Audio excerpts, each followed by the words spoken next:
ناظرین گرامی، ماں ایک ایسا لفظ ہے جسے سنتے اور بولتے ہی سکون ملتا ہے۔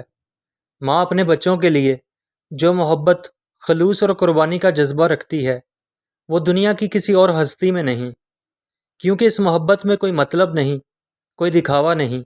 ایک ماں ہی تو ہے جو بچے کی پریشانی اور دکھ کو دیکھ کر تڑپ اٹھتی ہے اور اپنی فکر چھوڑ کر بچے کی پرواہ کرتی ہے۔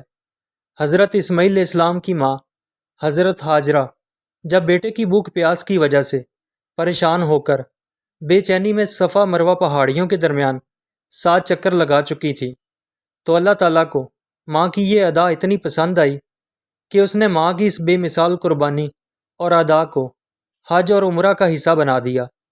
اسی لیے حج اور عمرہ کے موقع پر حاجی صفا مروہ کے 7 چکر لگاتے ہیں۔ ناظرین گرامی، جب بچے ماؤں سے بچھڑ جائیں تو مائیں جیتے جی ہی مر جاتی ہیں۔ اپنی بچی کھچی زندگی بچوں کی یاد میں، ان کی تلاش میں ماری ماری پھر کر گزار دیتی ہیں۔ ایسا ہی کچھ اس ماں کے ساتھ ہوا جو مصر سے مکہ میں آئی، تو اس دوران اس کی ملاقات ایک ایسے لڑکے سے ہوئی جس کو وہ اپنا بیٹا سمجھ بیٹھی، جو کچھ سال قبل اس دنیا کو چھوڑ کر جا چکا تھا۔ اس ماں نے جب اس لڑکے کو دیکھا تو اپنا بیٹا سمجھ کر پھوٹ پھوٹ کر رونے لگی، اور یہ لڑکا اس ماں جی کو چپ کرواتا رہا، انہیں حوصلے اور ہمت سے کام لینے کا کہتا رہا۔